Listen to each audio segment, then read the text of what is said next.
জুবিন গাৰ্গৰ সমাধিস্থলীত উপস্থিত হ'ল জুবিন গাৰ্গৰ সন্তান। হয়, সকলোকে আচৰিত কৰি তুলিলে জুবিন গাৰ্গৰ সমাধিস্থলীত উপস্থিত হ'ল জুবিন গাৰ্গৰ সন্তান। মই সবিশেষ আপোনালোকক জনাম। এই প্ৰতিবেদনত আপোনালোকে সকলোখিনি কথা ভালকৈ আপোনালোকে জানিব পাৰিব। আপোনালোকে জানে যে গৰিমা শইকীয়া গাৰ্গ, জুবিন গাৰ্গ তেওঁলোকৰ কোনো সন্তান নাই, কিন্তু সেয়া সম্পূৰ্ণৰূপে মিছা। যি কথা আপোনালোকে অতদিনৰ পৰা শুনি আহিছিল যে জুবিন গাৰ্গৰ কোনো সন্তান নাই, সেয়া কথা সম্পূৰ্ণৰূপে মিছা। তেওঁলোকৰ আছিল সন্তান, যি সন্তান জুবিন গাৰ্গৰ সমাধিস্থলীত উপস্থিত হৈছিল। জুবিন গাৰ্গক যিদিনা পঞ্চভূতত বিলীন কৰা হৈছিল, সেই সময়তো জুবিন গাৰ্গৰ সন্তান কিন্তু সেই ঠাইত উপস্থিত আছিল। কোন সেই জুবিন গাৰ্গৰ সন্তান, মই সবিশেষ এই ভিডিঅ'টোত আপোনালোকক জনাবৰ কাৰণে চেষ্টা কৰিম। আশা কৰিছোঁ এই প্ৰতিবেদন আপোনালোকে আৰম্ভণিৰ পৰা শেষলৈকে চাব। জুবিন গাৰ্গৰ মৃত্যুৰ পিছতে প্ৰত্যেকজন ব্যক্তিয়ে জুবিন গাৰ্গৰ ন্যায়ৰ কাৰণে মাত মাতিছে। প্ৰত্যেকজন ব্যক্তিয়ে যোনে যেনেকৈ পাৰে, কোনোবাই যদি সামাজিক মাধ্যমত লিখিছে, কোনোবাই টেলিভিশ্যন চেনেলত গৈ যোনে যেনেকৈ পাৰে জুবিন গাৰ্গে ন্যায় পাবই লাগিব। জুবিন গাৰ্গে ন্যায়ৰ পক্ষত প্ৰত্যেকজন ব্যক্তিয়ে এইখিনি সময়ত মাত মাতিছে। প্ৰত্যেকজন ব্যক্তিয়ে ওলাই আহিছে। একাংশই বুকুত গুলি খাবলৈও, জুবিন গাৰ্গৰ কাৰণে বুকু পাতি দিবলৈও বন্দুকৰ আগত ভয় কৰা নাই। তেওঁলোকে জুবিন গাৰ্গৰ ন্যায়ৰ কাৰণে বুকু পাতি তেওঁলোকে গুলি লৈছে।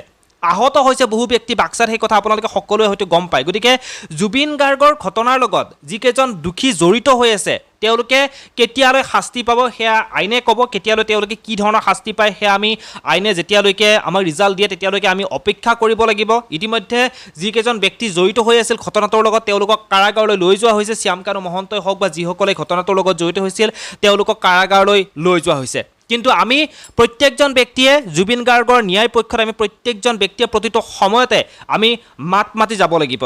কাৰণ জুবিন গাৰ্গৰ নিচিনা এটা সত্তাক, তেওঁলোকৰ নিচিনা কিছু কুলাংগাৰ মানুহে, যিসকল মানুহে জুবিন গাৰ্গৰ লগত বন্ধু হৈ থাকি বন্ধুৰ ৰূপ দেখুৱাই, তেওঁলোকে কিন্তু সাপ হৈ জুবিন গাৰ্গক খুটিলে আৰু অসমবাসীৰ হিয়াৰ আমতো জুবিন গাৰ্গক তেওঁলোকে কাঢ়ি লৈ গ'ল। গতিকে তেওঁলোকে কিন্তু কঠোৰতকৈ কঠোৰ শাস্তি পোৱাটো অতিকৈ বেছি প্ৰয়োজন।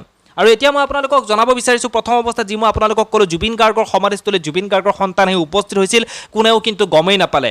জুবিন গাৰ্গৰ যি সন্তান নাই বুলি আপোনালোকে সকলোৱে গম পায়, সেয়া কথা সম্পূৰ্ণৰূপে মিছা। কাৰণ এইটো কথা সঁচা যে জুবিন গাৰ্গে এটা সময়ত কৈছিল, মোৰ কোনো সন্তান নাই, কিন্তু সকলোবোৰ মোৰ সন্তান। মোৰ গান যিসকলে ভাল পায়, মোক যিসকলে ভাল পায়, প্ৰত্যেকজনে মোৰ সন্তান।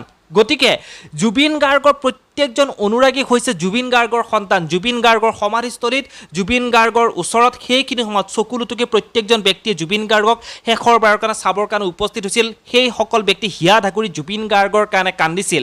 জুবিন গাৰ্গক শেষবাৰৰ কাৰণে চাব বিচাৰিছিল। প্ৰত্যেকজনেই আছিল জুবিন গাৰ্গৰ দৃষ্টিত জুবিন গাৰ্গৰ সন্তান। গতিকে সেইবাবেই ক'ব বিচাৰিছোঁ যে জুবিন গাৰ্গৰ সমাধিস্থলীত জুবিন গাৰ্গৰ সন্তান আহি উপস্থিত হৈছিল। গতিকে এই প্ৰতিবেদনত আপোনালোকে মূল কথাখিনি জানিব পাৰিলে বুলি আশা কৰিছোঁ। গতিকে জুবিন গাৰ্গক লৈ যি কথা, জুবিন গাৰ্গৰ সন্তান নাই, যি কথা আছিল, সেয়া কথা সম্পূৰ্ণৰূপে মিছা। প্ৰত্যেকজন ব্যক্তিয়ে জুবিন গাৰ্গক ভাল পায়। কোনোবাই জুবিন গাৰ্গক যোনে যি হিচাপত, তেওঁলোকে আদৰ্শ হিচাপত লৈ জুবিন গাৰ্গক আদৰ্শ হিচাপে, জুবিন গাৰ্গক অভিভাৱক হিচাপে লৈ কিনে বহুতেই জীৱনত আগুৱাই যাব বিচাৰে আৰু আগুৱাই যায়। বাকী এই প্ৰতিবেদন চাই আপোনালোকে কেনেকুৱা পালে জনাবৰ কাৰণে একেবাৰে নাপাহৰিব। তলৰ কমেণ্ট বক্সত কমেণ্ট কৰি আপোনালোকে আপোনালোকৰ মতামতসমূহ জনাব। পুনৰ লগ পাম এনেধৰণৰ কিছু নতুন নতুন খবৰে। ধন্যবাদ।